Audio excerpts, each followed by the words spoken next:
they'll actually test media, social issues, arts and culture, and politics. The environment part is actually like a fail-safe topic. So sometimes, right, if you're lucky and they actually test it, then you have a lot of stuff to write. And the few topics that always are tested, right, will actually be media and social issues. Yeah. Okay. Do you have any questions? Okay. So right, for today's lessons, right, I'll actually be covering the tips and tricks for paper 1 and 2, right, which includes the essays and also the AQ for paper 2 and also the SAQs. And then after that, I'll go through the social issues. Okay. So for paper 1, right, so there's like a few types of essay questions that you can come across in paper 1. And the first kind, right, will actually be command words. And they actually include the few keywords, right, which are called extent or actually absolute propositions and comparative. So these few command words will actually dictate your goalpost of the essay and how you can actually attempt the essay. Then the next will actually be context kind of questions, which will be essay questions asking about like topics related to your country. Therefore, right, you can only talk about topics in Singapore, and it's quite restrictive. So for these kind of questions, you actually have a lot of subject matter experience, right, which is pertaining to Singapore before you can attempt these kind of questions. Then followed by knowledge base, and then after that, casual links between two topics. So these two topics will actually be like most of the essay questions that you come across. So right, for the first part will be actually be extent essay questions. So right, for the first question, to what extent is education a social leveler in your society, And for question 2, right, it will be to what extent is technology a panacea for the modern world problems? Okay, is there any words you do not really like understand from the first two questions? Panacea. Okay, panacea is like a cure. It's like a universal cure, yeah, for all the problems. Yeah. Okay. So right, for question 3, right, to what extent should the government regulate the media, right? Also an extent question. And for 4, right, it will be social media has caused widespread harm in society.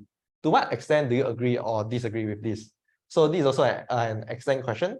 And also 5 and 6, right, they're also extent questions. Okay. So right, can you all try to break down question 1? Okay, so social level, right, what it means is that you just make sure that everybody starts off on the same footing, which means it makes society sort of more egalitarian, which means more equal, in other words. Okay. Do you have any question? Okay. Do you want to try to break it down? Just say anything, yeah, it's fine.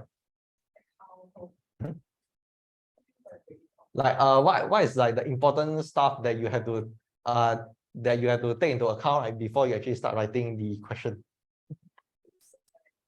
Yes, so in society, right, for this, right, you can actually include Singapore, right, or maybe the greater world, because they never actually state the word your society. So that means you can actually include Singapore and also the greater world. Yeah. Okay. Then you want to try it at the back? Yes. So right, for this case, right, you have to focus mainly on education, and you have to agree or disagree with this subject. Okay. Then for question 2, okay, to what extent is technology a panacea for the modern world problems? Okay. So right, what aspects, right, can you approach these questions, like social, political, etc.? Okay, political. Okay, then what will your points be for political? Because it's more of like a problem for political. Yeah. Just say anything, it's fine.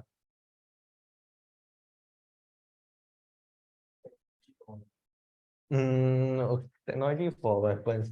Let me see.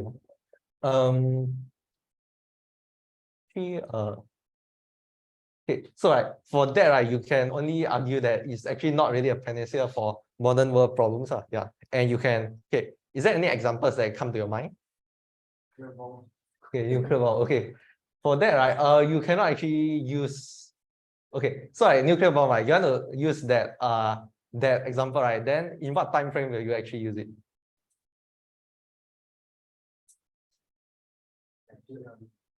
Yeah, because like the focus is on modern. Yeah. So Okay, so nuclear bomb, right? You can actually, you have to stretch it a bit before you can actually use it. Yeah. And to actually, if you actually want to use nuclear weapons, right? So you can actually use the Iran's nuclear enrichment facility and its programs, and also North Korea, right? If you want to actually bring in nuclear weapons into the picture. Okay. So do you have any more questions? So right, then the next one will actually be, to what extent should the government regulate the media? Okay, you want to try, okay, so. Mhm. Focus is regulation of the media. Yes, yeah, regulate. Um, Okay, then media, right? What does it entail? What does it encompass? What types of media? Social media, podcast, Mhm. television. Yeah, so it's old and new media, right? Yeah. Yeah, so right, this question is actually quite broad, right? Which means you can actually use the old media, points from old media and also points from new media to actually substantiate your argument. Okay. Then, okay. So for question 4, social media has caused widespread harm in society. To what extent do you agree or disagree with this? You want to try? Okay, widespread harm. Then, okay, so what aspects do you want to actually approach this question from? How it affect people. Yeah, so you will actually approach from the individual level, then societal level, national, and then after that, okay. So right, okay, I think the max will actually be national because you cannot use global on a global level because it's actually regulated to society. So it has to be sort of a small regulated group of individuals. Yeah. Okay. So you're all copying, okay. So right, there's no such thing as bad publicity. To what extent is this true? Okay. So right, for this question 5, right, it's actually quite a rare question and it may not actually come out in the exams because it's quite a niche question, right? And it's not very broad. And usually for A levels, right, they actually test questions which are broader. And this one doesn't actually fall into media. Yeah.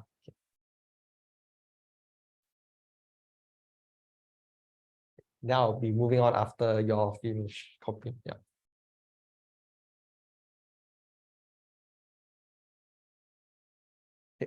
So right, the next part will be for extend essay questions. How do you actually attempt them? Okay, so right, for the first part, right, we can actually consider replacing to what extent we went if you actually feel confused by the question and read it again. Okay, then the next part will actually be to evaluate the success, benefits, pros, and advantages. Then right, you have to acknowledge the limitations, harms, costs, and disadvantages to illustrate the extent, which means you have to actually write about two sides of the coin to actually state with a nuanced view, right, whether you agree or disagree. Then for part 4, you have to point out how the topic discussed may have the unintended limitations, harms, or actually disadvantages. So for part 4, right, you're actually trying to evaluate it further and to actually think critically to try to actually go down one level deeper in terms of evaluation so that you can score more marks for depth of your argument. And also for 5, the 5th point, right, you have to always remember to write large or small extent in your essay. Because if you actually leave that out, then you'll actually be writing out of point already. Okay. Then oh yeah, I also forget to ask you all some questions. So like how are your GP grades in school? Just say okay or not okay. Yeah. You okay. Then okay, so okay. Oh yeah, Hwa Chong they like to mark the students very strictly, right? Okay. Then what about you? Possible, okay. Yeah. And you? Oh, just possible. Oh, okay. So that's why you're here. That's why. Okay, yeah. Then how do you actually know each other? You're from the same secondary school, is it? Oh, so all of y'all, is it? Oh, only 3 of y'all. 3 hours. Oh, okay.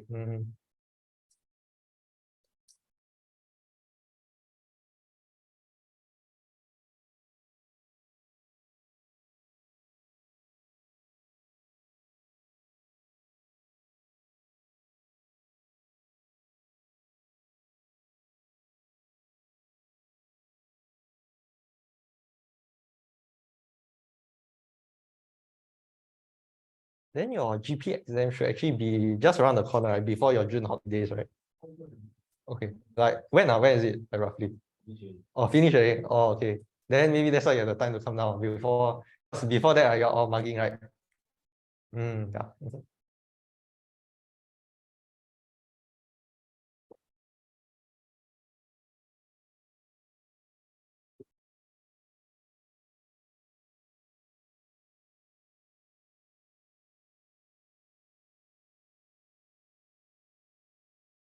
Can I move on?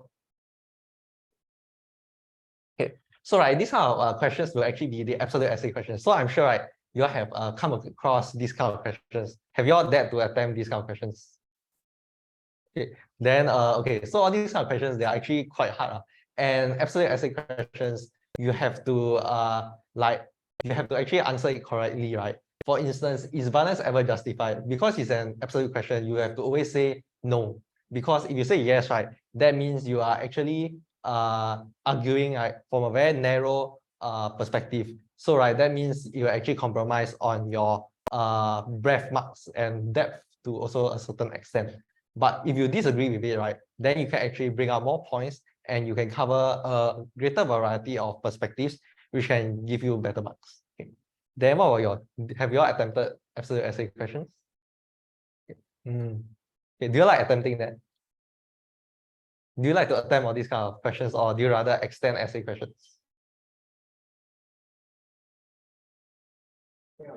Or depend, okay. So yeah, actually it's true. It depends on the question and whether you have like the subject matter expertise to actually attempt them. Okay. So for question 2, do international organizations ever help a country with its problems? Okay. So for these kind of questions, right, this actually lies with globalization. So it's a bridge between globalization and politics. Yeah. Okay. Then for question 3, the government should never regulate science and technology in our modern world. Okay. So these kind of absolute essay questions will also have should and never as keywords. Okay. So for question 4, media corporations should never be held accountable for any social ramifications in society. Okay. Is there any word that you may find confusing? Okay, so you understand what I mean, right? Social ramifications. Okay, yeah, okay, good. Okay, so part 5, the view of the majority is always right. Do you agree? Okay, so this is also another absolute question. And question 6, criminals should always be punished for their crimes. Do you agree? Okay, so question 6, right, is a niche essay question also. And this is actually under social issues, crime and punishment. So it may not actually be tested, but it may also, because there's a very small chance. And A levels, right, currently they actually like to test issues from like the broader chapters like media and like poverty and also like education, etc. So for this kind of question 6 questions, right, is actually quite specific. And for question 7, should medical science always seek to prolong life? Okay. So this is actually science and tech, and this is actually quite an old question, which means that Cambridge actually likes to test it a few years back, like maybe 5 years back. Yeah. So now they're actually trying to like mix certain topics together and test you. Yeah. So do you have any questions? Okay. Okay. So from these few questions here, which do you have like the most confident? Which are you like most confident in attempting?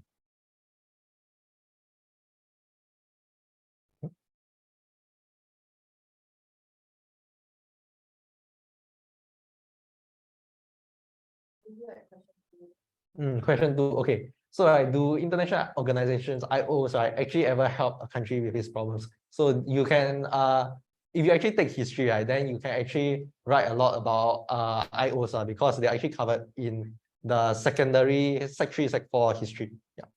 And for this, right, okay, is there any time frame? Okay, so actually you can use both the present and the past also, but try to like try not to like discuss so much on the past, like maybe like 60% to 70% on the present and the rest will be on the past. Yeah. And you can actually use these time frames to add nuance to your argument. Okay. And you?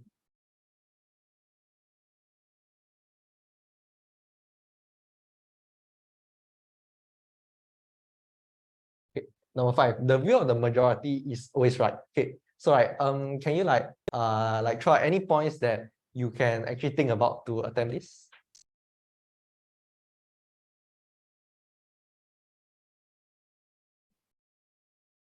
Like how the US is encourage free speech and stuff. But then sometimes the majority, like their views are like we never think through it. Yes, correct. Okay, so what examples will you actually try to use for this? Yeah. It can be like elections, anything also.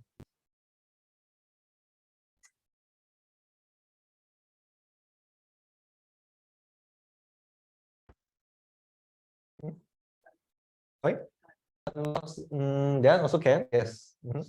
Then there's also another bigger issue, right, that you can actually take into account. It will actually be like the 2016 presidential election on where Donald Trump was elected in, right, based on xenophobic sentiments.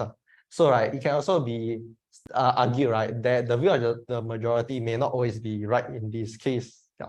And you may ask why, right? And you can actually like expound, which means explain, right, from the fact that the view of the majority, right, they actually state that they do not want foreigners to enter US, right, based on like issues related to crime, etc., right?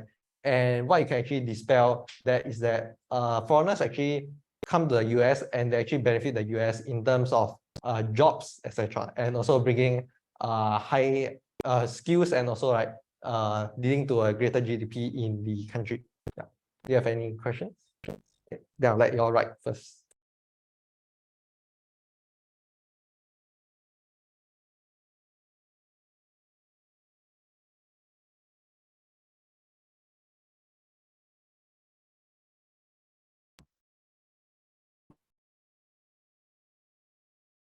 Only up to a question you can be like For which one? Which question? like absolute versus to what extent. Okay, so right, to what extent those kind of questions, right? You start off with the intro, right? Then you actually state the opposing point. Then you actually write the rebuttal. Then you write 3 supporting points. So that's actually how you actually attempt the extend essay question. For absolute essay questions, right? You can actually attempt it in the same way, but you need to be careful of what you actually state, what is in your stance. So if like for question 1, right, is violence ever justified?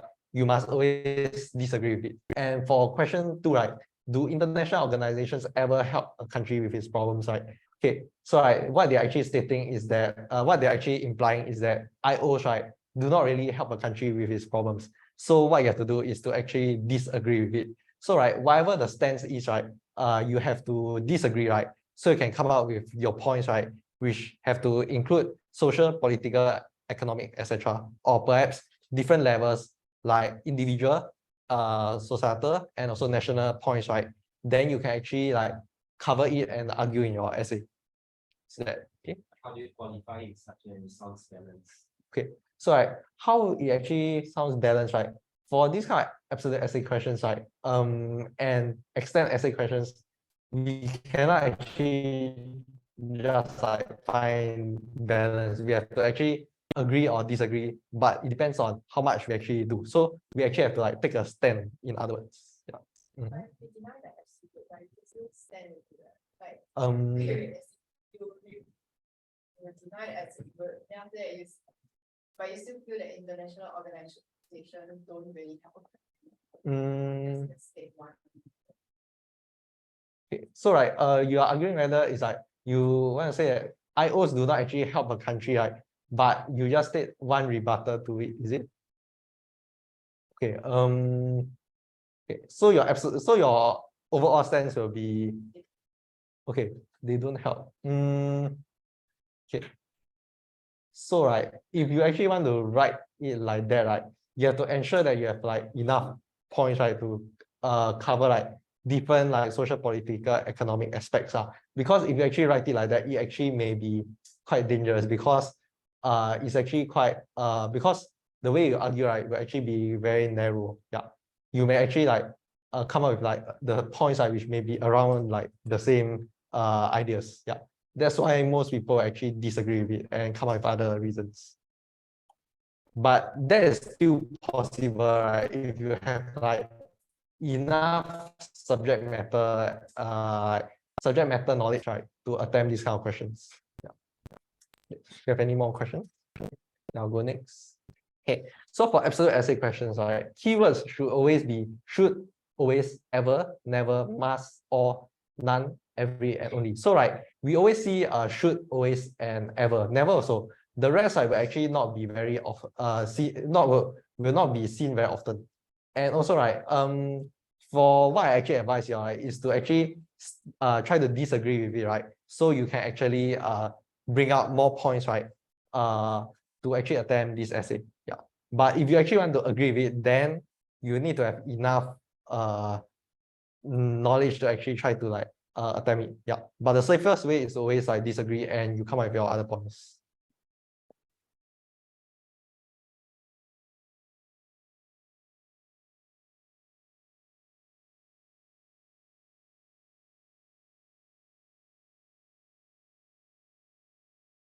Do you have any questions? Then I'll go next. Okay, so right, for absolute essay questions, right, how do we attempt them, right? We have to first identify the absolute. Then next, right, we have to actually identify the points that support the view of the absolute question to a moderate extent. And if we're actually disagreeing with these with the absolute essay question, right, what we have to do, right, is to find the points, right, that support it to a certain extent, not to a strong extent. Because if we actually find a point that actually solidifies the absolute essay question stance, right, then it's going to be very difficult to actually dispel it. So right, and also right, we also need to avoid finding an argument, right, which is actually very weak, because it will lead to a strawman argument, and it's actually sort of like hijacking the questions. Yeah. And for question 3, right, you have to brainstorm at least 3 strong points, right, that disagrees with the absolute question to shoot it down.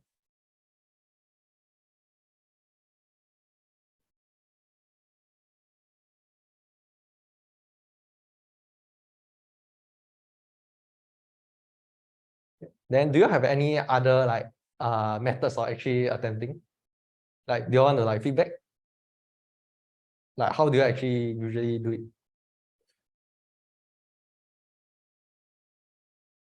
Qualify the stance side. For example, question A. Wait, can you go back to the Okay, so you can choose like any question. Yeah. like, for example, question 3, right? Mhm. Regulation of size and tech. Or right, like under what circumstances then the government should regulate the size and tech, and like for example, when it causes harm or ethical issue, then you should try to regulate that. And when it brings benefits, right, then they should just let a private organization just carry out their.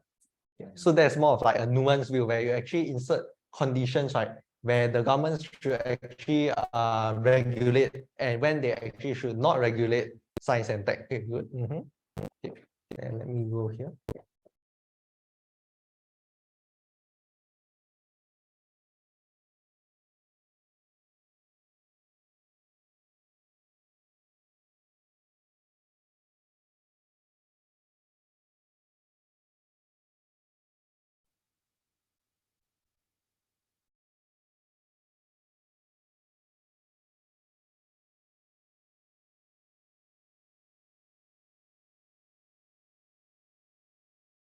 Do you have anything to add? Okay.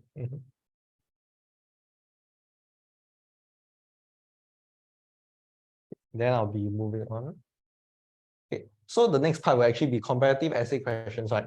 For this, right, you actually be social media does more harm than good. Okay, so right, for these kind of questions, you actually have to like compare between these 2 subjects, right, throughout the whole essay, which actually makes this hard, right? Because you have to actually write 3 good supporting points in addition to the rebuttal and also the opposing point during the fixed period of time. So there's quite a lot of stuff to actually cover for this. Then also for question 2, right, it's going to be on governance and politics. The key criterion for a good government is how well it actually manages the economy. So for this, right, you are going to have to actually compare it with the other factors like perhaps social issues or political issues for question 2. And for question 3, IOs are actually less effective now than previously. Okay, so for this, right, question 3 is actually a time-based essay question. So therefore, you actually need to compare the present and the past. Then for question 4, there's been more tech advances in the sector of medicine, which is more beneficial than those in the sector of space travel. Okay, so right, for question 4, right, you actually have to compare between these two subjects which are being given to you. So this is actually a niche essay question. And for question 5, poverty is the greatest cause of instability. Okay, so right, for question 5 and also question 2, right, you have to compare between the factors, like you have to compare between many factors. And for question 3, right, you have to compare it between the past and the present. And for question 4, right, you actually have to compare with the two topics that the question actually states and they actually give it to you. Yeah. Do you have any questions?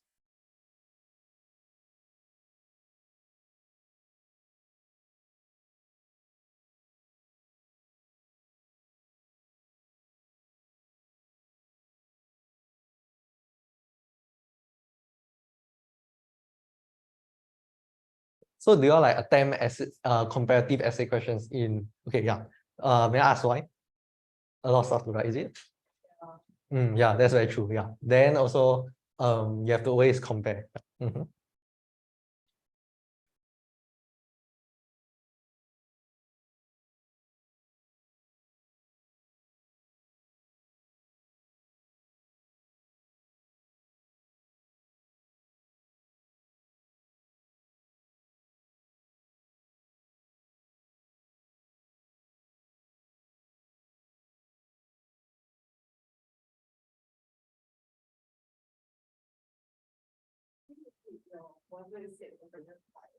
Okay, question. Okay, so poverty is the greatest cause of instability. Okay, so for this, right, what you actually have to compare, right, is actually the different factors that cause instability and also, right, the kinds of instability that can actually be caused, which is political, social, and economic instability. Yeah. So you use this the instability part, right, to actually add breadth and also depth to your argument. And the part where you compare, right, is actually the causes, what caused this instability.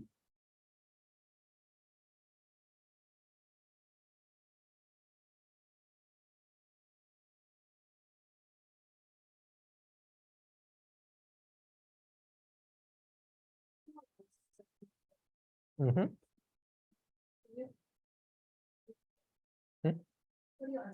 Okay, so there has been more tech advances in the sector of medicine, which is more beneficial than those in the space travel. So right, for this part, right, they're actually the question is actually asking you about beneficial. What actually the benefits? So you actually have to split out in terms of medicine, right, which is saving lives, right, first and foremost. Then you have to compare it with space travel. Does it save lives?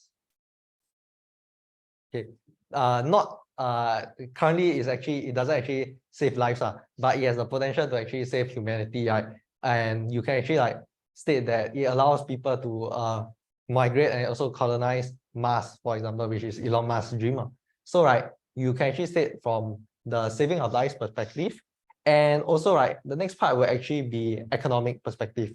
So right, the tech advancements in the sector of medicine, right, does it actually bring about more economic benefits than space travel? What do you think?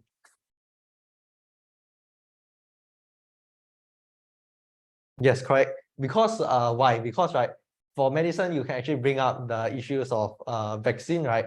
And the fact that vaccines are being sold in certain countries and these profits are actually being reused by the firm, right, to reinvest, or they actually take it back as profits, right, which will be distributed to the people involved in the research and also to their shareholders. And whereas for space travel, right, the economic benefits will not be very significant. Okay, then can you state why? Just any reason that comes to your mind.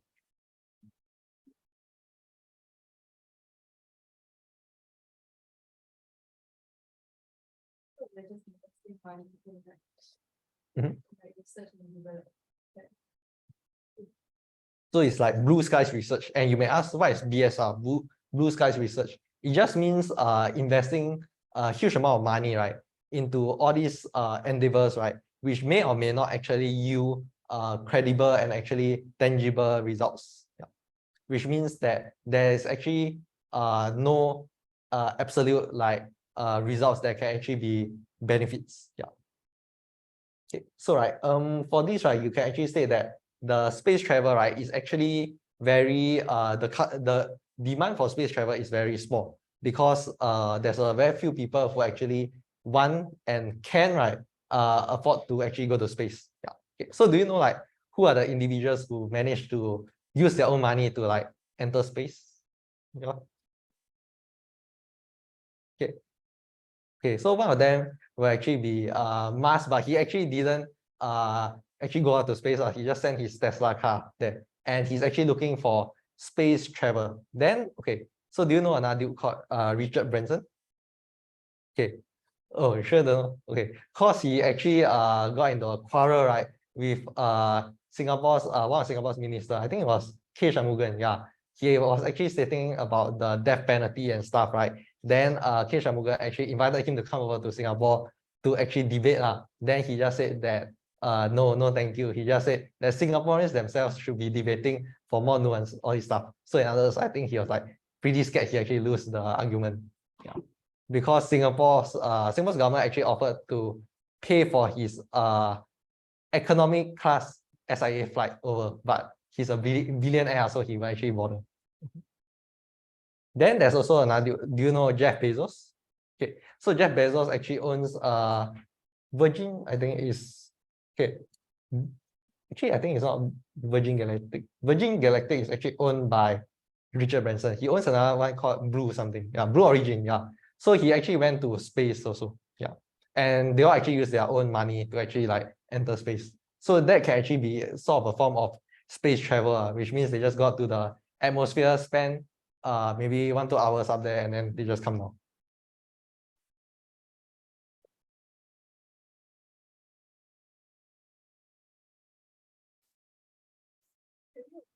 Mm-hmm. Space travel is actually not bad. Like you know when they go out and Can. Then you can actually state that because of the fuel use, right? Like, and also when they go up and come down, right, they're actually not achieving anything.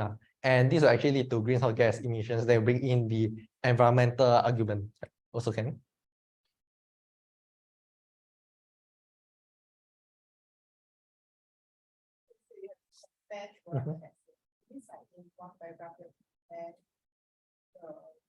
Significance of the benefits of medicine Mm-hmm. space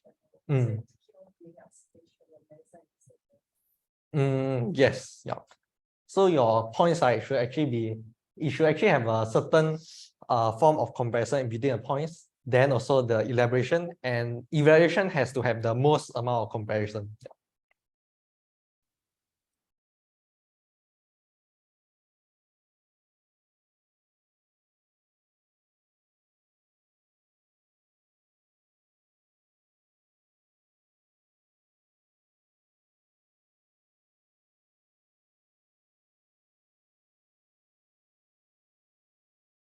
Then I'll be moving on. Okay, do you have any more questions? Okay. So right, comparative essay questions. How do you actually attempt this? So right, we have to compare the given factor, right, in the question, the given factors are all right. You can actually evaluate to show why this factor and not the other factor. So right, for question 2, for point 2, right, you can use point 2 for question 4. And point 1, right, compare with the given factor in the question, or at least 3 other factors. You can use it for question 5 and 2 and 5. Yeah. And for point 3, right, evaluate to show that all factors are actually equally responsible. You can also use this kind of argument, right, when you're actually arguing for a certain stance in your essay. So you can actually state that for here, right, poverty is the greatest cause of instability. You can state poverty of maybe political issues or perhaps like economic issues, right? And you can state that all three factors, right, actually cause instability in a country. And you have to actually compare the two given topics, past versus present, or factor one versus factor two. Do you have any questions?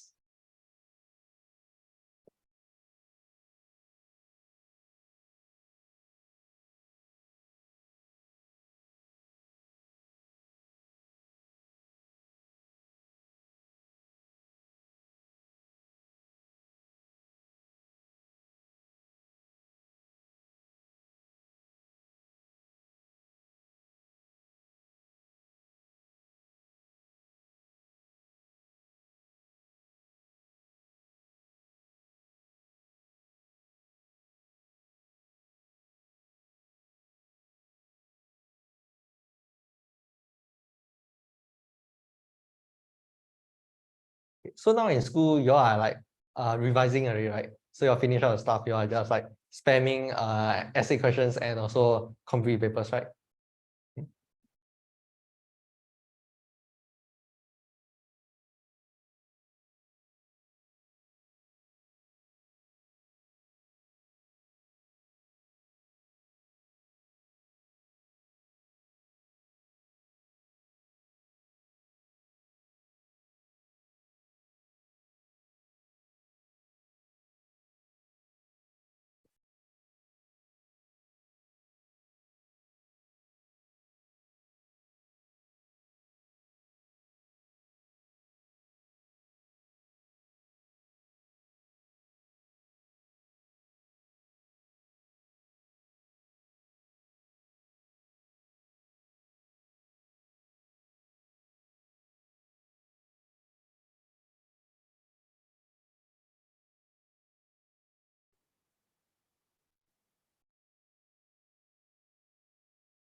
So have you all finished copying all your? Then I'll be moving on. Can I move? Can. Okay. So right, this will actually be the next part will actually be context essay questions. So right, is that it will actually be like this. Is there a value to historic sites in your society? So for question one, right, will you actually try to attempt this? Okay, yeah, because right, Singapore has like I think like few hundred years only, so the value of these historic sites are actually not very significant. Okay, so for question two, how prepared are we for climate change? Discuss this for your country. Okay, so for this, right, what you can actually discuss, right, will actually depend on how well read you are with the news, because currently Singapore has actually taken climate change more seriously, and the Singapore government has actually engaged in more projects to actually safeguard Singapore from climate change. And for three, art is a luxury we cannot afford. How far is this true in your society? So this is actually an arts and culture essay question. So we'll actually try to attempt. Okay, you don't like arts and culture, right? Okay, so what topics do you all like? Science and tech only? Okay, yeah. Okay, mostly these two. Okay, so you actually don't really read much on the arts and culture or the stuff, right? Okay, so right, for arts and culture, right, they may actually test it in the AQ. So right, for preparation for compre, right, for the AQ, right, you have to actually read and also like actually understand and have some examples that you can use. Because for my year, right, we were actually tested on fashion, which is actually a certain aspect of arts and culture for the AQ. And a lot of people were actually like were actually quite confused, yeah, because it's actually not a common topic. Okay. So gender discrimination is a thing of the past. How far is this true in your society? Okay, so y'all will actually not want to do all these gender questions, right? Okay, so only science and tech and media. Okay, but currently now, right, they are trying to merge a few topics into one essay question. So therefore, right, you have to actually like read up on different issues also. Yeah. And has poverty been by and large resolved in your country? So this is actually social issues. So do you have any questions?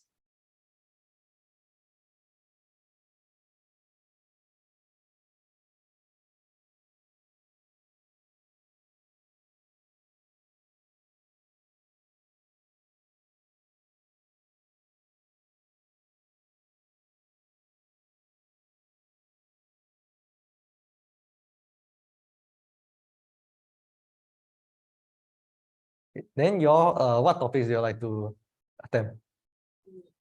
Okay, media also. Okay. Then only media. Okay, so you all don't like arts. Okay. Then science and tech. Okay, so media, science and tech. Then globalization.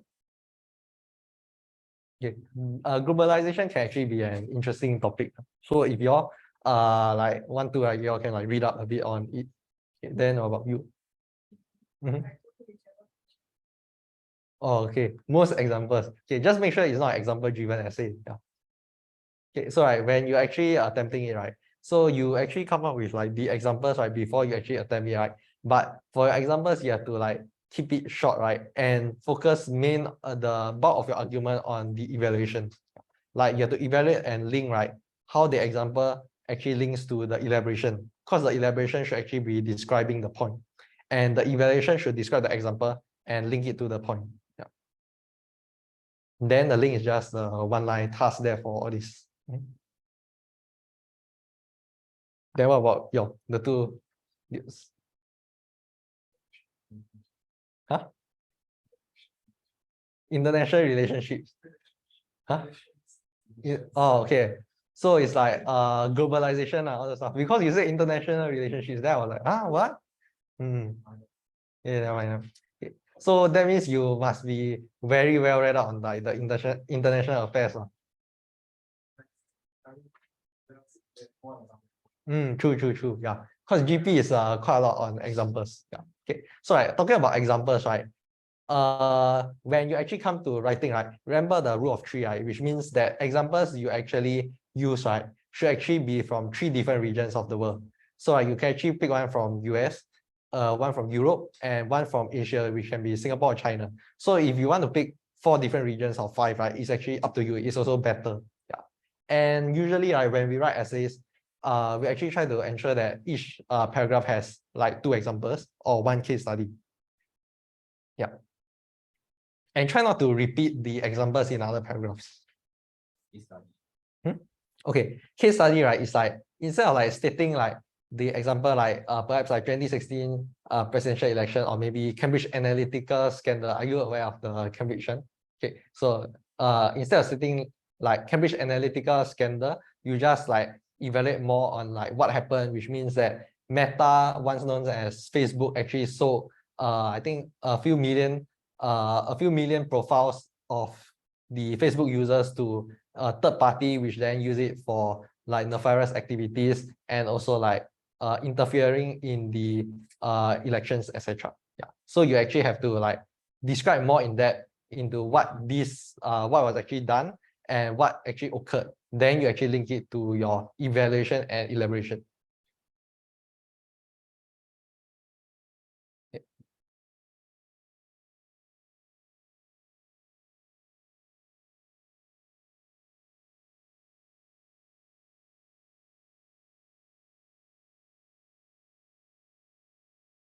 How do you get out of climate change? We're talking about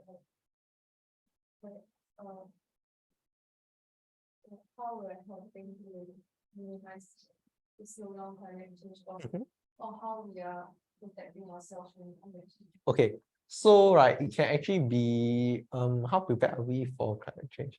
So it actually mainly focuses on how we're actually protecting ourselves from climate change, but you can also add in the argument, right? Like how we're actually trying to mitigate climate change, because in the end, right, we are actually still protecting ourselves. Yeah. One is like being actively protecting ourselves, like for instance, building more leaves, which is like those which is like actually like constructing all those concrete barriers, right, at the beach, right? So as to prevent flooding, etc., right? And also Singapore's projects of widening existing canals, right? This is actually a form of active, like immediate protection of Singapore. So, right, the other method will actually be sort of like more passive, right? By more long-term methods of production, right? Which will actually be like trying to cut down emissions, etc.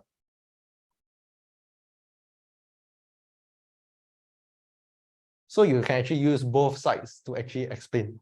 Yeah.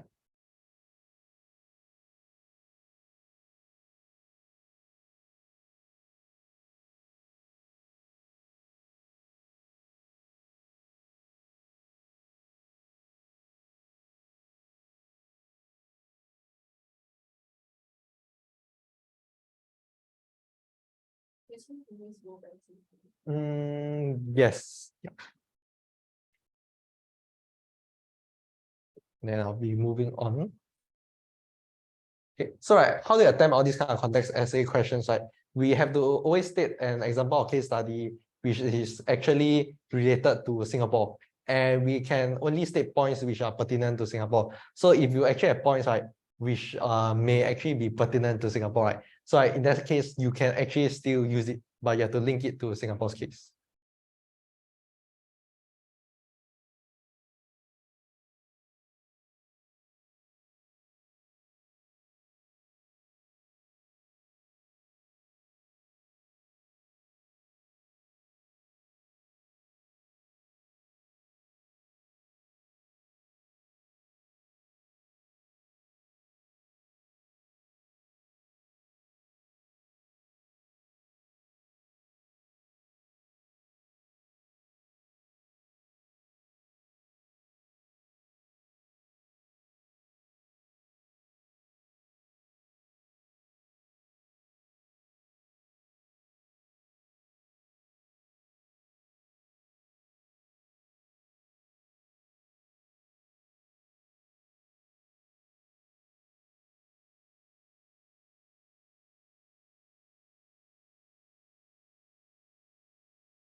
Then I'll be moving.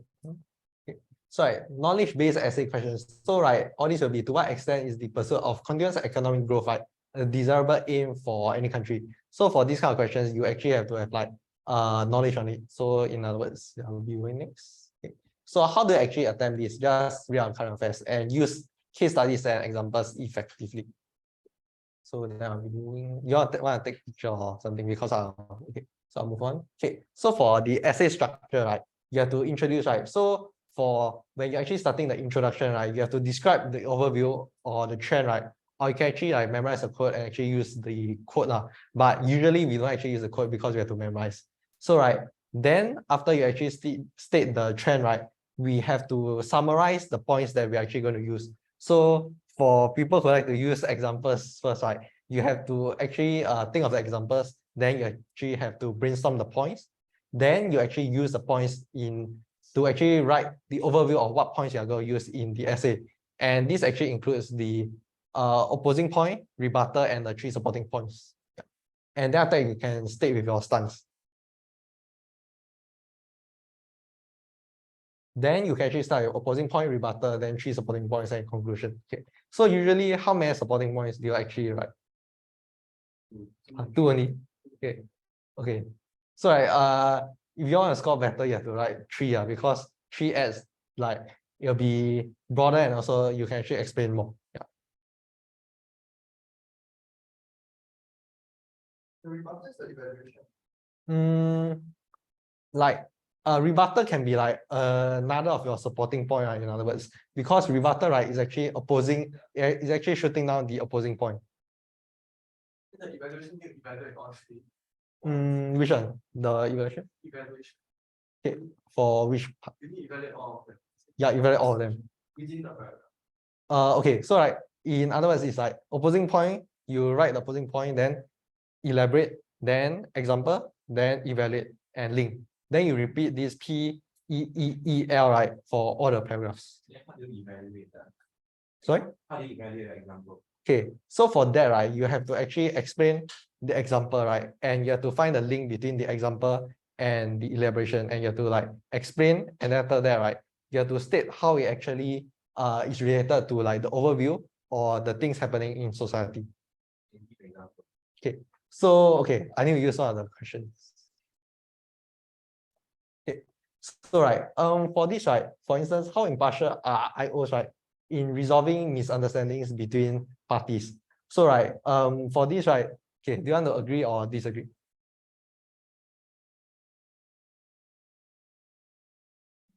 Okay, so right, for this, right, okay, so I'll just say that, okay, it's impartial, right? Okay, I'll just say agree, right? They may actually be impartial in other words, right, to actually resolve misunderstandings. And for this, right, I can say that IOs, right, are actually impartial to actually resolve misunderstandings, even though it can be even though these misunderstandings may actually be violent and also political in nature. And then after that, I'll actually elaborate on what actually causes these misunderstandings. It can actually be due to like differences in national policies and differences in national agendas. For instance, one country wants to impose on the other, and the other actually doesn't want to actually accept the imposed beliefs on it. Then the example will actually be on, like, I can say that Russia's invasion of Ukraine. So the IO that actually intervened in was actually sort of like Turkey on behalf of NATO, because we all know that Russia actually had a grain blockade on Ukraine, right? Okay, yeah. So there was a grain blockade, and it actually led to, and okay, so I'm now evaluating, which is like making a case study, right? Which is that what happened, right, was that there was a grain blockade, and it prevented much needed agricultural supplies from Ukraine from being shipped to other parts of the nation, and this is other parts of the countries in the world. And what happened, right, is that there was actually an inflation in food prices. So, right, this is actually still on evaluation, and also, right, linking the example to the elaboration on why they actually like fought, and they actually fought, right, is due to like Russia actually wants to expand its territory, etc. So, right, you have to actually link it to the global overviews and trends, right? Then next, right, is actually state that what happened was that the IO, right, Turkey actually intervened on behalf of NATO to actually, and UN, right, to also like broker a trade grain deal. So what happened was that Turkey, right, actually asked Russia to stop the blockade, but and also allow Ukrainian ships to actually move past the canal, right, in the Black Sea. But what they actually have to confirm, right, is that the checks that Russia has to actually impose on them, which means the Russian military has to board the ships and check for contraband stuff like weapons, etc. Does that answer your question?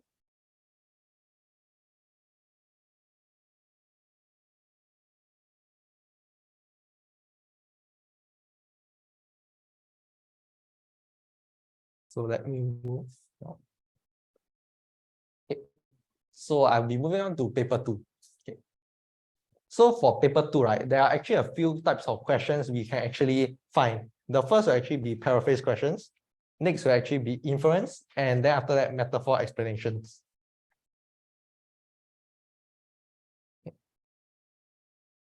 Mm,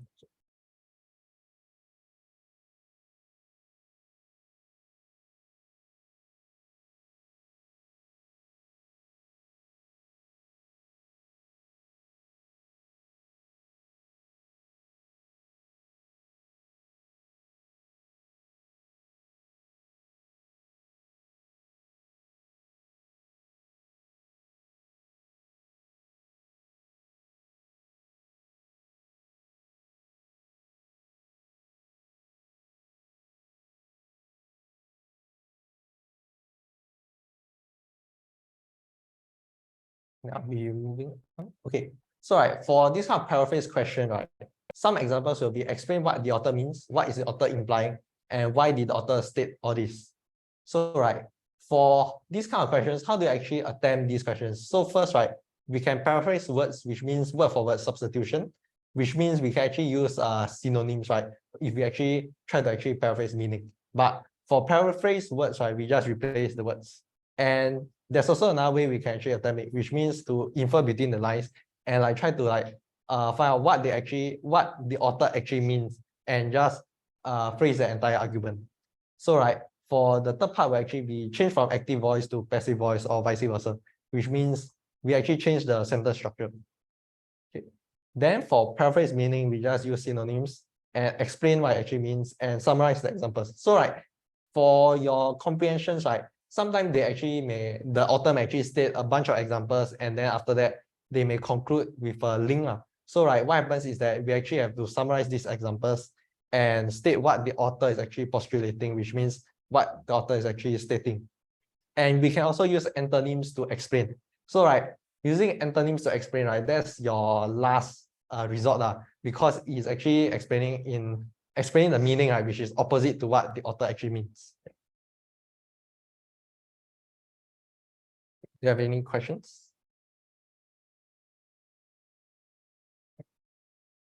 So right, for the next part, inference questions. So you actually include types of inferences will actually be infer the content, or infer the purpose of the author, or infer the attitude. So right, the purpose of the author and the attitude will actually be different. The attitude is like the tone, right, which means how the sentence is being phrased. And for this, it will actually be a tone. And the next part will actually be irony and paradox. So irony and paradox questions are also they are also like 3 to 4 marks. Okay, maximum of 3 marks in the comprehension question. And then after you have to you also have to attempt the infer the vocabulary used by the author kind of questions. And for the next part will actually be punctuation. Yeah. So like sometimes the author may use ellipses, semicolons, etc. Or dashes also. Okay, so can I ask, if the author is actually using ellipses, what do you think the author is trying to like put across? Sorry? No, ellipses is like dot, dot, dot, dot, yeah. Sorry? Yes, like there's also more. And also like the next one will actually be colon or semicolons. So what sorry? Okay, so it's like the 2 dots. Yeah. Yeah. So do you want to try?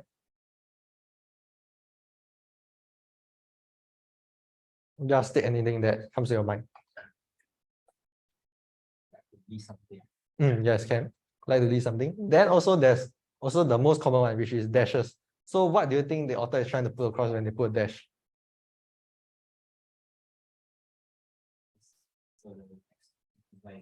Yes, correct. So it's like dashes will actually come into the picture, right, when the author actually wants to emphasize, because they're actually trying to like break the sentence, break the flow, and try to let the reader pause for a while, and then after that they introduce the main point. Yeah.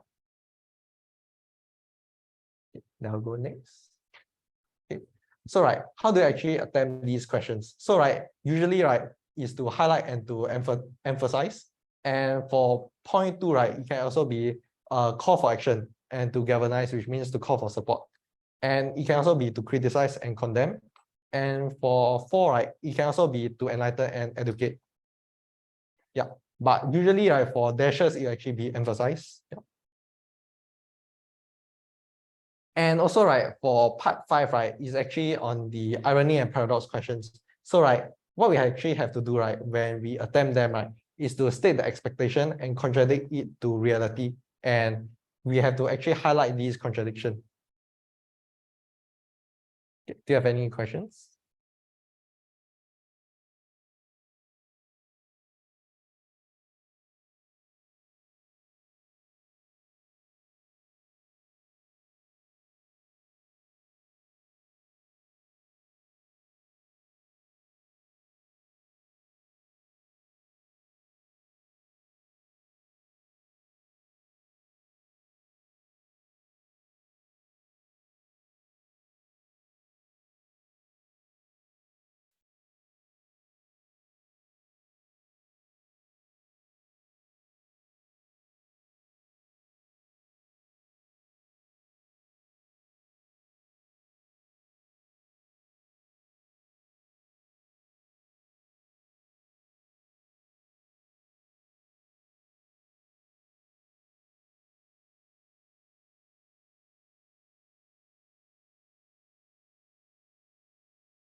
Now I'll go next. Okay, so right, for the summary question, right, I think somebody asked about how do we actually attempt the summary question. So right, for the first point, right, we can actually determine the certain aims in the question and also the restrictions. So right, when you actually read the question, it may be like what, how, or why. Then right, for point 2, right, we have to actually find the points in the paragraphs. So right, one thing I can teach you is that punctuations actually signal new points. So commas, right, semicolons and colons will actually mean a new point, and it can actually be like points, right, that actually can be points like that. So right, you can actually include right semicolons also. So right, it's not only on periods, right, which are actually full stops. So right, the part 3, you actually have to leave out examples unless they have a meaning. So most of the time, right, examples do not really have a meaning in the paragraph, unless the entire paragraph has a lot of like examples. And for part 4, so we have to actually paraphrase via synonyms or word for word replacements only. Yeah. So right, do not try to actually paraphrase it like trying to like rephrase what the author actually means, because once we actually try to like rephrase what the author means, you have to actually understand it and you have to actually rephrase it according to what you think the author actually means. So this can actually lead to some errors. So the best is to actually use synonyms and replace words for words. And for part 5, you also have to add connectors to ease the flow from one sentence to the other. Yeah.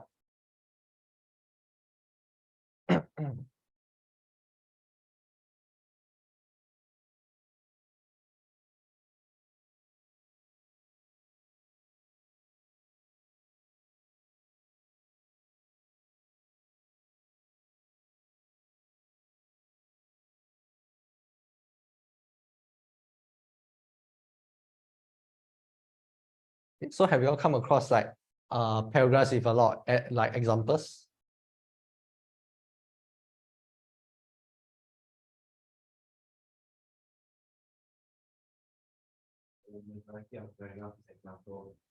How do you find that from? So right, for this kind of like paragraphs, right, because right, when they state the when they actually use this kind of paragraphs, they're actually sort of like using an example-driven paragraph already. So right, for this kind of paragraphs, like some examples, right, they list examples, right, and there's also like a meaning behind them. Like they list an example and they elaborate a bit, and then after they put like a comma or a semicolon and they write an example, and then also they list like what is the aim. So right, for this, right, unfortunately, right, you have to actually include the examples in the summary. So right, you only include them only when there's like some elaboration or meaning.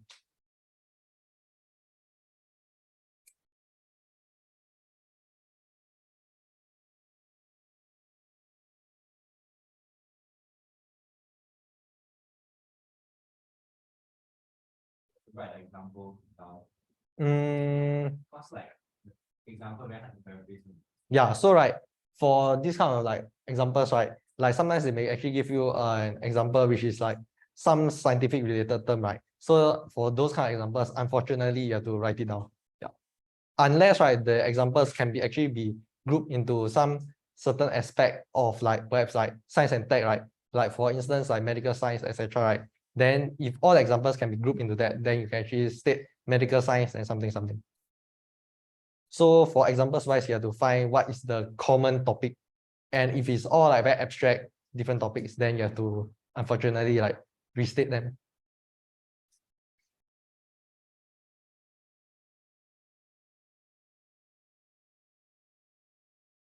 Then I'll be moving on. Okay. So right, some examples of the AQ will actually be this field. So right, for this, right, for question 1, like you actually have to discuss the relevance of her observations, right, and recommendations to your country. So it's usually always it's always in your country and in your society. And for this, right, yeah. Okay. So for AQs, how do you actually attempt these AQs? So right, we actually have to read the AQ before we start anything. So usually, right, we actually read the AQ first. Then right, we find the topic of interest in the question, right?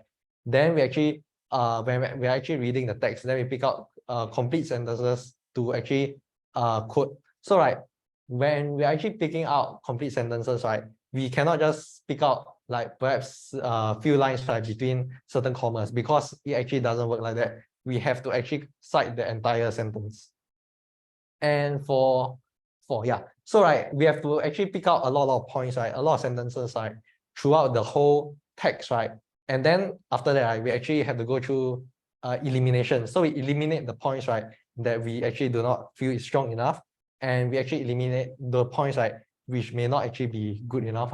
So right, in your AQ, right, you must always ensure you have one factual point that agrees or disagree with the author, and one contentious point, right, that agrees or disagree with the author. So right, I think this factual and contentious point is actually taught by Hua Chong, right?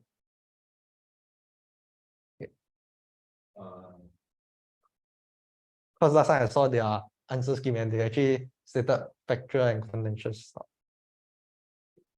Okay, so right, for this kind of points, right, like factual point, right, is like an absolute question, which is like something that cannot be dispelled on. So you actually write one factual point, right, to give you like certain marks. For instance, like you have to score 4 out of 10. Then we actually put a contentious point, and if you actually argue well, right, because contentious points can actually be yes or no. So right, we actually use it to actually add depth and also breadth to the AQ, and that's how you get 7, 8 out of 10.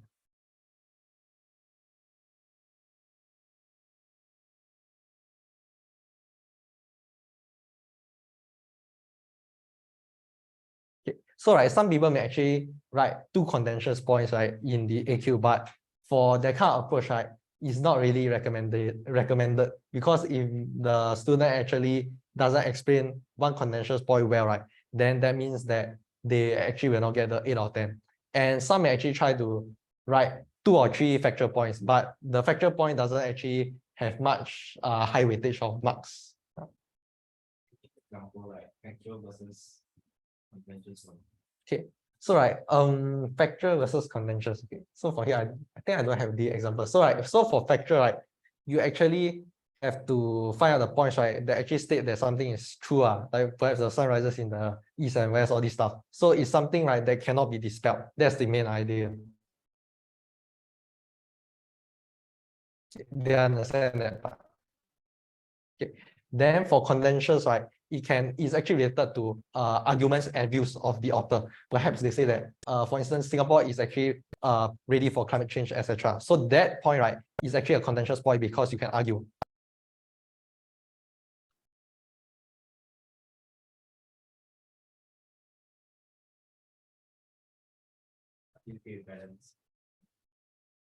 Okay, so right, for the balance wise, right, actually, for what I was actually taught, right, for AQ, right, if it's a one text AQ, right, which means there's only like one text and it's not a double passage AQ, right.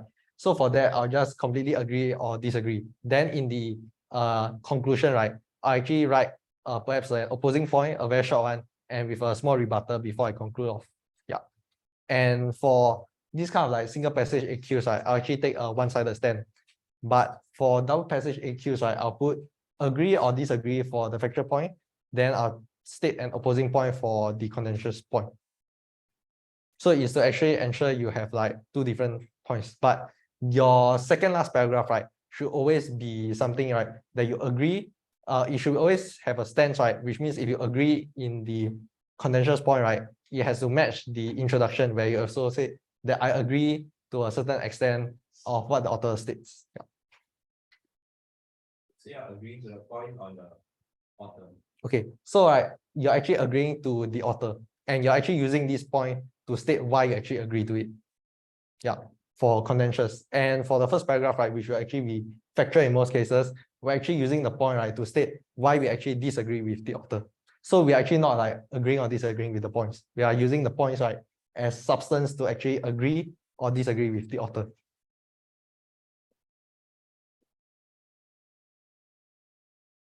Do you have any questions?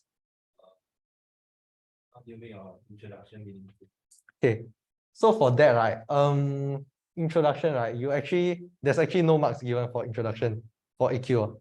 So right, from what I was taught, right, we actually state the overview, right, of Singapore society, and we also like sort of quickly summarize each paragraph, right, in maybe like one or two sentences, and then after that we jump into whether we agree or disagree with the author or not. Okay. And also I remember, do not spend so much time on the introduction because there's no point, there's no marks.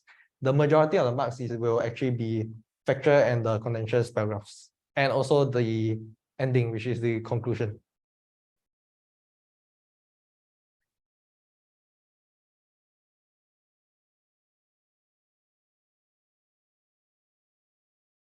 Okay. So now I'll be moving on to the social issues part.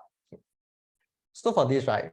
So for social issues, right, there'll actually be some key definitions that you actually have to like understand. So right, for patriarchy, right, which was actually the original belief, right, in society, right, is actually a set of ideas that are aimed at justifying the dominance of men. So right, for this, right, patriarchy actually was prevalent in the medieval periods. And the way of life of a patriarchal society, right, in the past, right, used to be patrilineal. So that means, right, properties or assets owned by a family, right, will actually be passed down to the males only.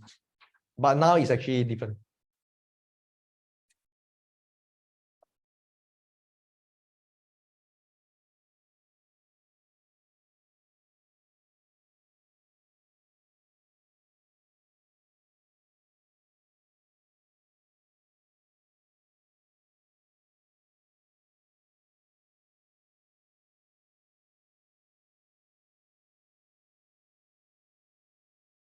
What are your views on the caste system?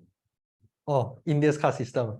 Okay, so right, the caste system actually has to be like changed, because right, India actually I have like a lot of friends, right, who are actually from India. So what they actually say, right, was that they actually don't like India a lot because of the system, because they actually categorize people according to caste, which is like the Brahmin and also the outcast, and also like individuals who are called like nobles, right, which actually are at the top of the caste, right. So what this actually leads, right, is that it prevents social mobility from occurring.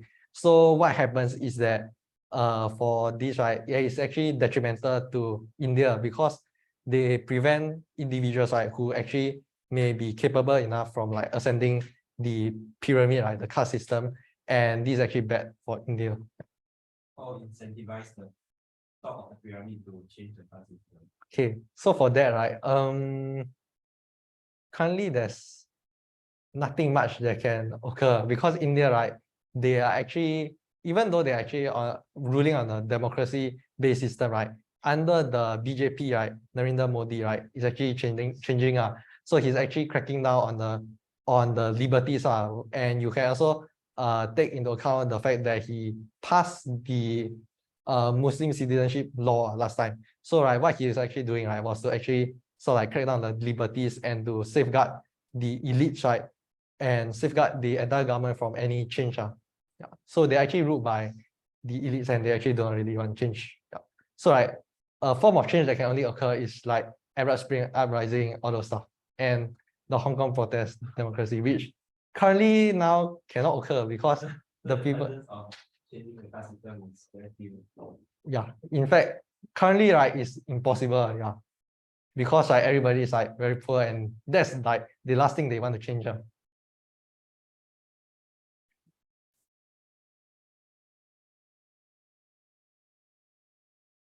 I'll be moving on. Huh? Okay, yeah, okay, yeah, okay. Okay, so right, the next part will actually be feminism, which is a school of thought, right, being advocated, and it actually states the equality between men and women. So right, what actually occurred, right, is that this actually started off in the 19th and 20th centuries, right, advocating for universal suffrage. And it means like allowing people to vote in the country, both males and females.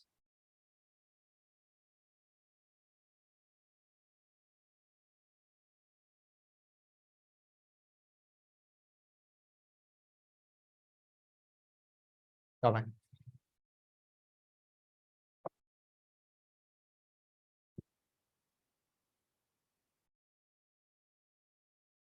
So I have less people to ask questions, so I'll be asking more for you guys. The rest of you.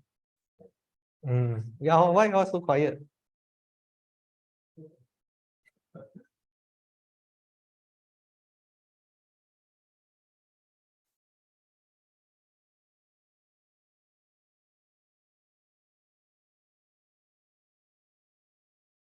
you think gender equality in Singapore, right? Okay, so right, it's more like comparative, right? So I'll compare against like other countries like developing, which is Malaysia, and compared to the developed countries like US. So right, for these two countries, right, we are actually quite we actually have higher gender equality than compared to these two countries. Because in Malaysia, right, you can take a look at the parliament, right? Most of the parliamentarians, right, which means the politicians in the parliament, are actually males, and there's very few females running. And in fact, like there's I'm not sure if there's any like significant female leaders in Malaysia, like for instance, like ministry in the Minister of Finance post, etc. But for Singapore, we have Minister Grace Fu as the Minister for Sustainability or something. Then Josephine Teo also for the, I forget which department, but apparently a lot of people don't like her. Then yes. Like the election is like everyone have equal opportunity. So maybe it's not because of gender equality and because of competency. Okay, so right, for that, right, that may actually be some like old stereotype, because right, usually right, society actually stereotypes that women cannot lead, but because this actually occurs because we do not actually allow women to lead, and right now, right, society is changing, right, and we actually allow some female leaders to lead. So right, there's actually some like bad apples in the batch, right, that actually sort of they cannot actually govern properly, right, that gives the illusion that women cannot lead. But if we look like at politicians and the politics that has actually occurred in many countries, right? For instance, like there's also like a lot of males who actually engage in the corruption, like Najib in YMDB, then also Mugabe in, I think, Africa, where he also like siphoned off aid funds and use it to like fund his extravagant lifestyle. What can be done? Okay, what can be done? Okay, so for this, right, what can be done? Okay. So right, in other words, men, right, actually have the receipt power, right, to allow women to actually lead, and this is actually occurring in Singapore because of like the changes in sentiment, right, in the youth. So right, what happens in Singapore is that the 4G leaders are trying to change their form of governance instead of like paternalistic, like tell you to do something and you do it. Our form of governance is actually changing to consultative. So right, the government is actually getting feedback from the people before they actually like govern society, and they're actually listening to all these kind of like feminism, etc., right, movements going like ravaging across the world. So right, what happens now is that the government, Singapore's government, right, is trying to like push female leaders into spots, like high spots in the government. Yeah.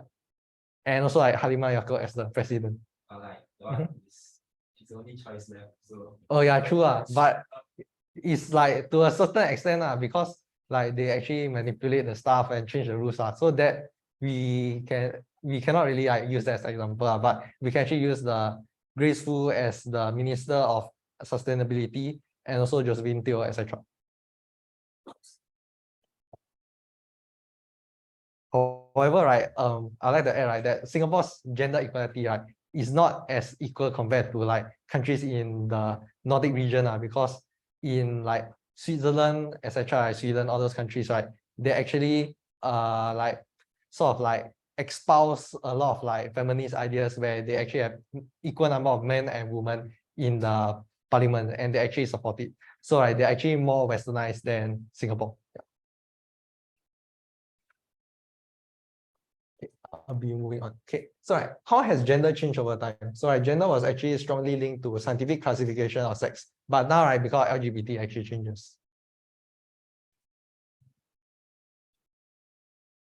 Then I'll be moving on. Okay, so right, for the postmodern in the 21st century, right, gender was actually considered fluid and debatable according to many academics. And gender rules and norms, right, associated with it is something not inherent anymore, but actually learned in a social setting. So I think of it in terms of Disney. Were you aware of Disney's case with Rob DeSantis in US? Okay, so what happened, right, is that Disney actually cast all those gay characters in the cartoons. Then Rob DeSantis actually want to stamp out all these LGBT stuff in Florida. So what happened was that Rob DeSantis actually push, I think, a law, right, that actually tries to restrict Disney's freedom of like speech. And it's actually quite amusing because these two parties are trying to get back at each other.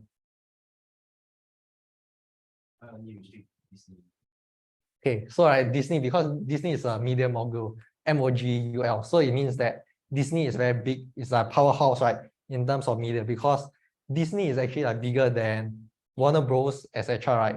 And Disney, because Disney is so big, right, it has a lot of like funding from people like us who actually go and watch Disney shows, and because it has like a sort of Disney cult, which means that people actually follow Disney and like follow every movie, right? For instance, like the MCU, right, is actually produced by Disney also. So this cult actually allows Disney to like sort of like influence the masses a lot, and therefore, right, Rob DeSantis isn't very happy. Yeah. Okay, so he's like he was a Republican governor in Florida. Yeah, he's like how do I say? He's like Trump, right? But he's losing to Mickey Mouse now. Yeah. That's what Trump said, which is actually quite, that's why I say amusing. So he and Disney is actually embroiled in a legal battle. Then there's a lot of like court cases going on and stuff. Then he also wanted to build a prison beside the Disney theme park in Florida. Yeah, so it's rubbish. So it's just like another Trump. What's restricting him to this? Sorry? What's restricting him to this? Okay, so what's restricting Rob DeSantis to actually pursue all this stuff, right, is actually the American public. So they're actually trying to claim the First Amendment. Are you aware of the First Amendment? Okay, so the First Amendment is like the freedom of expression, which actually states that all Americans have the freedom to express themselves. So they're actually trying to claim the First Amendment to state that Rob DeSantis is actually attacking America's fundamentals of democracy when he's doing all this. Any questions? Quite interesting, GP. When you read like Rob DeSantis versus Mickey Mouse. It was a tweet by Donald Trump. Let me go next. Okay, so universal suffrage, what it actually means is that everyone has the right to vote now. And it's actually different from women's suffrage because this actually came in, I think, this first, then this. Yeah. Okay. So what is women's suffrage, right? Is actually just the inclusion of women, right, in the electoral process, right? And it's actually a fairly new development. Since, most countries actually gave them the right to vote in the earlier 20th century.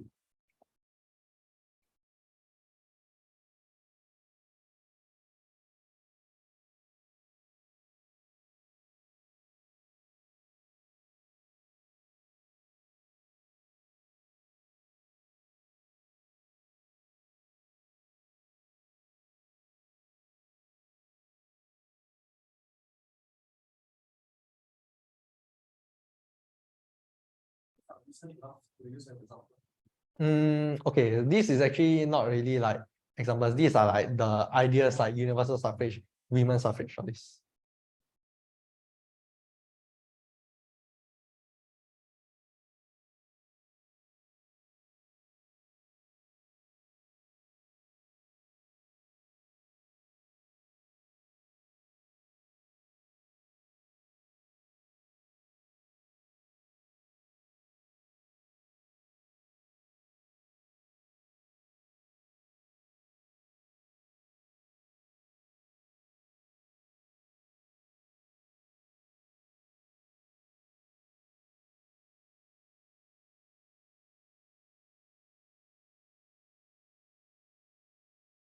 Then I'll be moving on.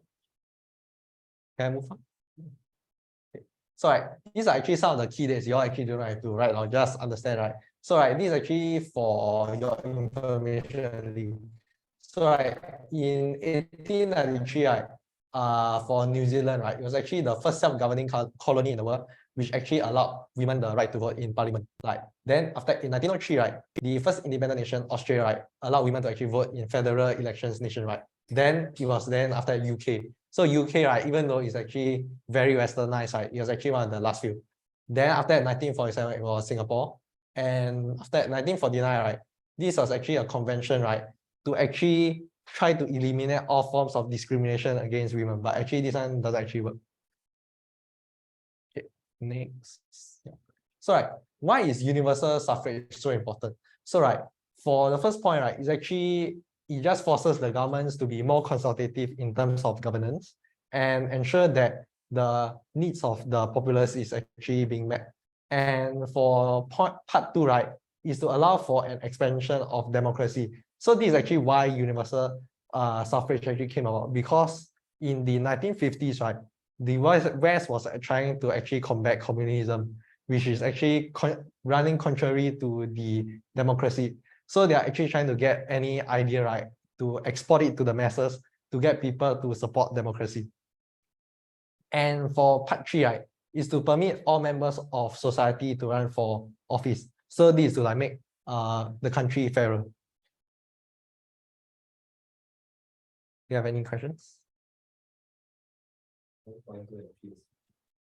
Okay, so point 2 and point 3 is not the same, because point 2 is more ideological, and it was actually being like championed, right? Universal suffrage was actually championed last time because of communism, and it may not actually be very it actually may not be very like relevant currently, and this actually explains why universal suffrage comes about.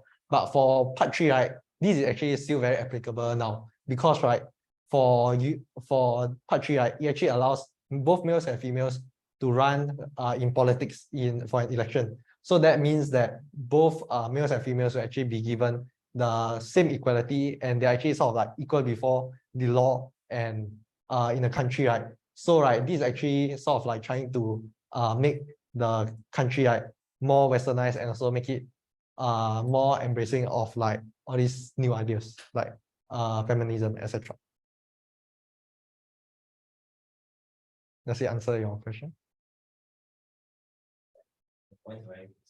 Oh yeah, it's very close, because both are related to politics, but this is actually more for like, okay, think of this in terms of like within a country, and this is actually external, which is like groups of countries, which means like the West is trying to export democracy to like Eastern Europe. Do you study like history last time?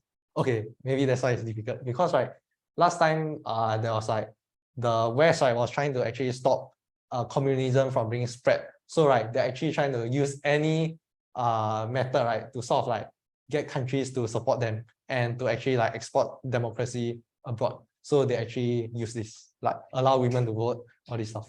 And they're actually trying to like fearmonger the people in other countries that if you allow communism to take root in your country, right, women will not be able to vote, and you actually lose all your freedoms. Yeah. But for now, right, the case is that for each country, right, they allow members to actually run for office. And what they actually hope to achieve, right, is that people will keep like the government, right, which is actually the incumbent in the political position of power. Because this is actually created due to like a lot of like the paradigm shifts, etc. Like the Me Too movement. Then I'll be moving next. Okay, so what does this mean for women? So right, for the first point, right, women placed in positions of power, right, can make decisions, and hence, right, they can make tangible changes. So right, this comes to your point, right, where last time, right, like women may actually be determined to be ineffective leaders. It's actually because they were not actually given the position to lead.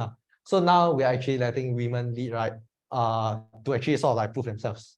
And for point 2, women actually have a political voice now, right, as they have the right to vote, which is actually not the case in the past. And also equity, like citizens are equal in a country. You have any questions?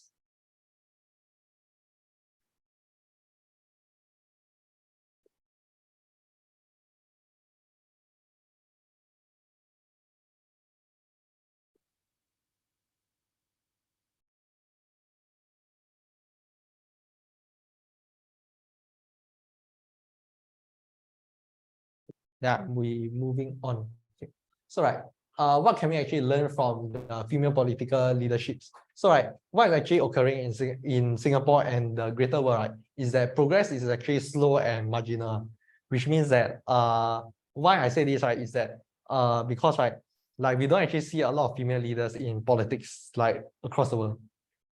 And also, right, even though this has occurred, right, there has actually been improvements in terms of the quality of governance, in which like females are being allowed into the government to actually lead. And what this actually leads to, right, is that it increases the quality of life for the population. And in other words, right, it just says that women may actually be able to lead.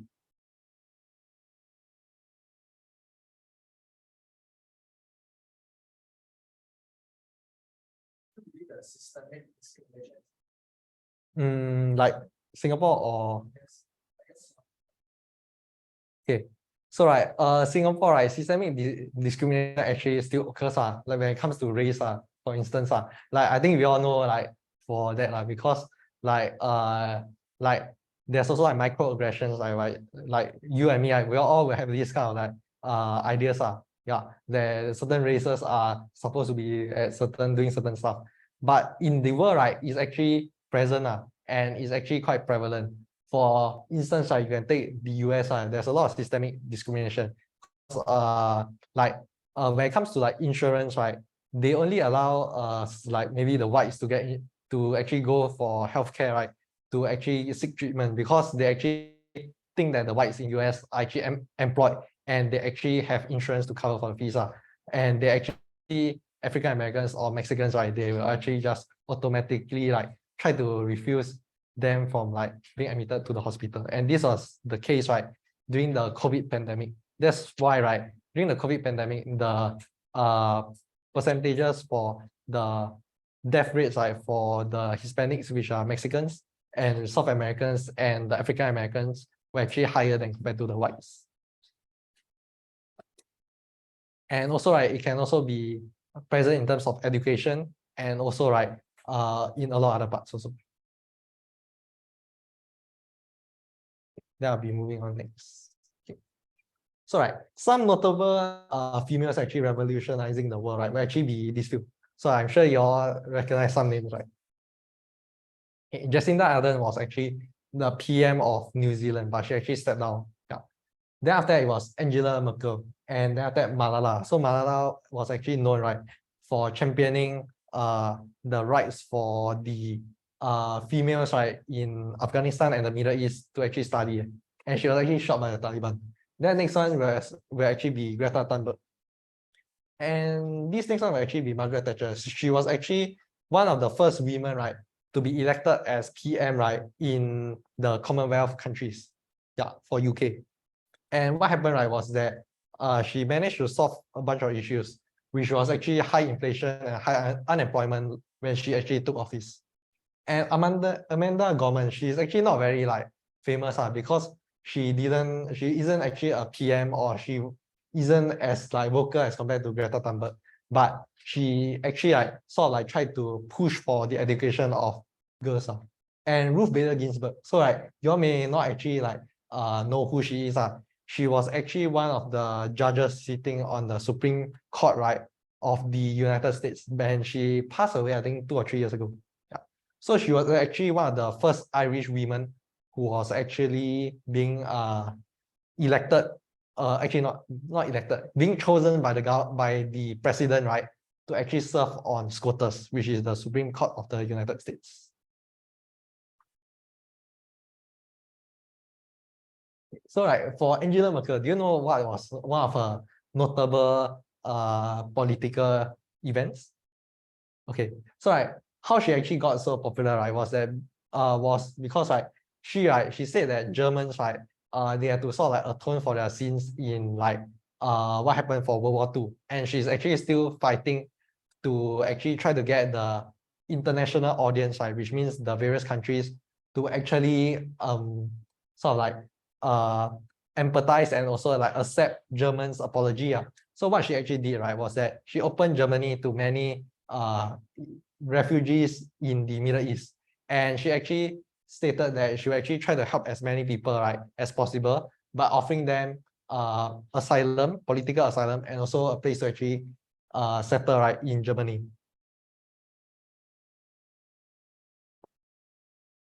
And she actually, unfortunately, she had to step down, I think 2 or 3 years ago because of like health issues.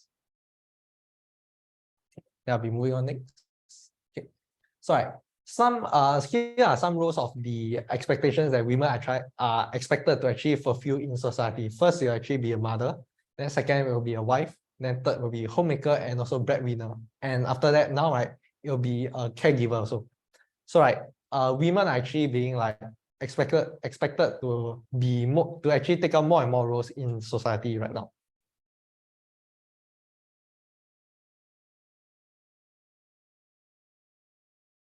I'll be moving on. Okay, so here the public sphere actually exerts authority over the domestic sphere, which means that the politics actually sort of affect the customs and also what happens in the family. So it can occur through legislation or lack of it. So currently Saudi Arabia still bans women from driving. So if you actually want to attempt these gender-related essays, you can actually quote all these examples. And 18 countries still have laws that allow the husband to actually prevent their wives from working, and they'll be here.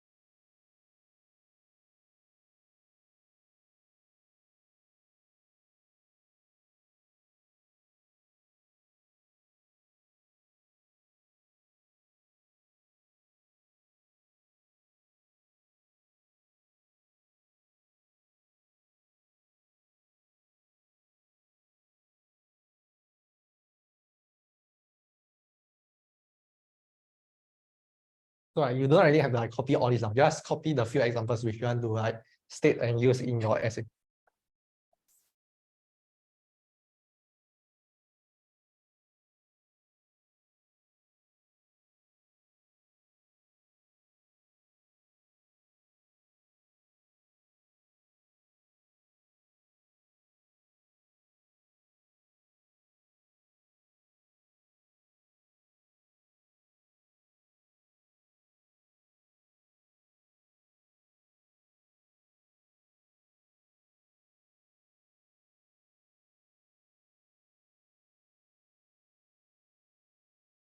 Now be moving on. Okay. So you can actually consider comparing to other countries which actually sort of exhort, which means they actually affirm by and also try to advocate for gender equality. And the developed countries actually have codified gender neutral laws. And what it means is that they actually write laws into their constitution that are actually gender neutral, and actually promotes gender equality. And these are actually the laws, the countries you can actually sort of state in your essays. So it's basically those countries in the Nordic region, the Scandinavian countries.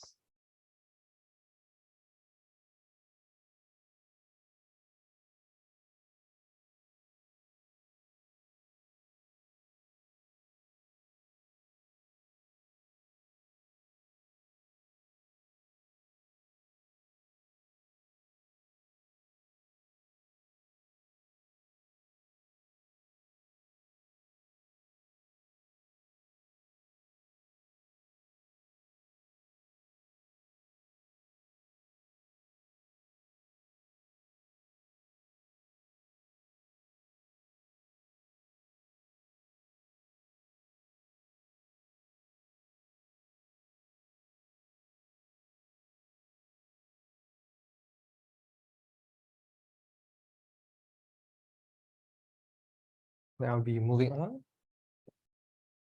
So the public sphere actually exerts some power over the domestic sphere. And actually, you may ask why. So this may actually occur in terms of moral authority. And this is actually for elaboration, for the points when you're actually attempting the essays.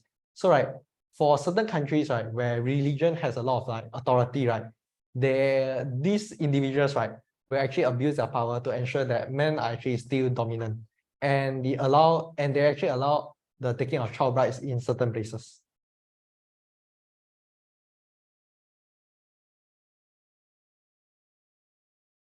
You have any questions?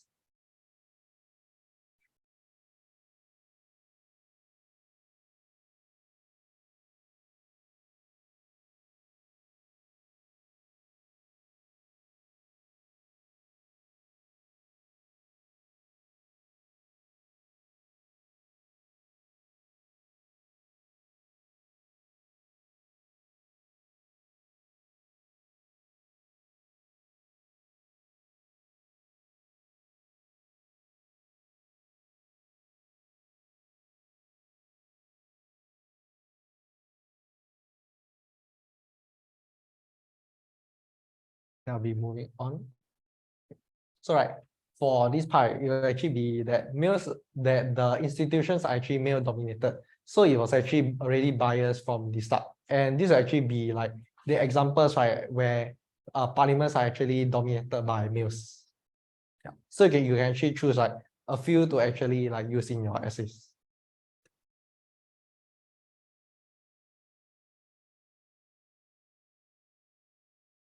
So right, one example is like China, because right, last time I remember looking at China's parliament, right, there's actually very few like women in power, and most of the people in power are actually individuals, right, who are like 50, 60, and they're actually males, and they are all within Xi Jinping's orbit.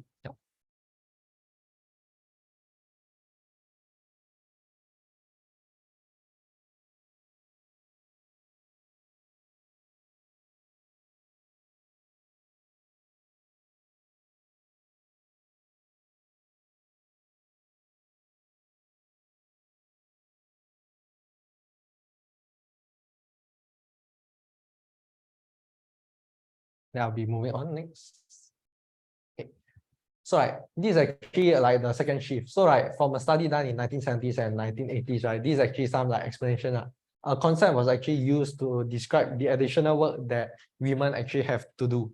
And in addition from being like, in addition to being a mother, right, women actually have to take care of most of the house, and also they have to take care of like the children. And also right, in addition to that, they also have to work, because currently now, right, society is actually moving towards a dual income household. So right, when women actually sort of do all these household stuff and taking care of children, right, they're actually underappreciated, right, and their efforts, right, and their work will actually go like sort of unnoticed, and they're actually not paid for this. Yeah.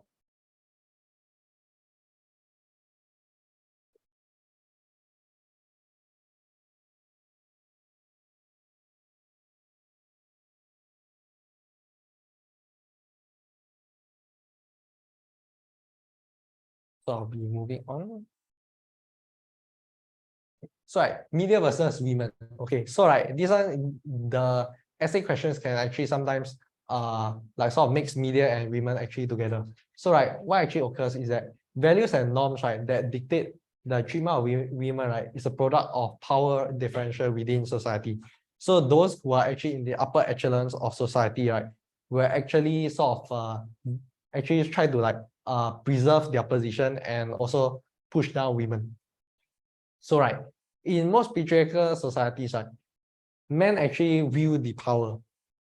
So what happens, right, is that the advertising industry, right, which is like the fashion industry, actually engages in objectification of women, and they also over sexualize the female body. And also for three, right, they also confine women to their domestic sphere. So for point three, you can just use the example of Andrew Tate, and you can use it in your essays. Yeah. And here, right, for point four, right, will be the second shift, where actually women are actually expected to do more, right, in addition to actually taking care of children.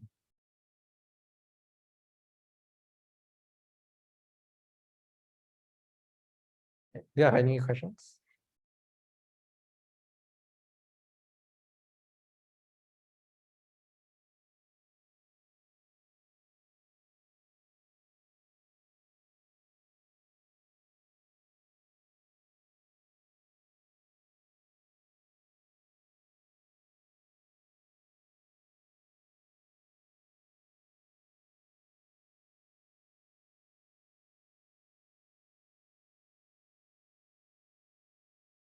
I'll be moving on.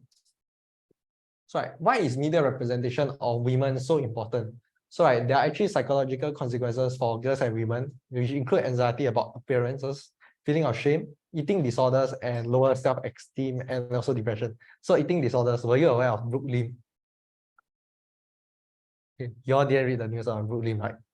Okay, so in other words, she actually sort of stated that she had an eating disorder, right? And she actually sort of plagiarized another person's recount on eating disorders. Okay.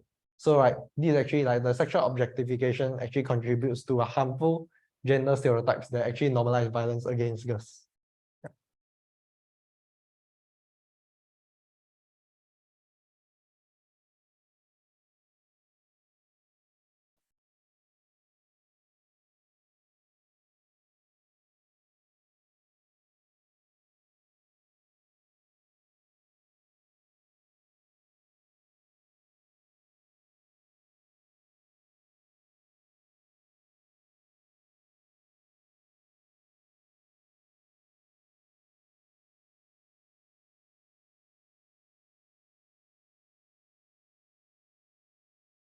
I'll be moving on. So these stereotypes can also be harmful to males also, because they actually see that how their bodies are being portrayed in relation to girls, and believe that success or attractiveness is actually tied to dominance, power, and aggression. So this is actually explaining how all these stereotypes actually come about. And also media actually reinforces power dynamics and actually degrade and harm women. So I'm sure you all read the news very often, right? Do you all? Okay, then so you all will not know a lot of the cases, right? On the in the US, where women actually try to sue the men who are actually in power, right? Okay, so one of them, was actually Harvey Weinstein. Do you have you heard of him?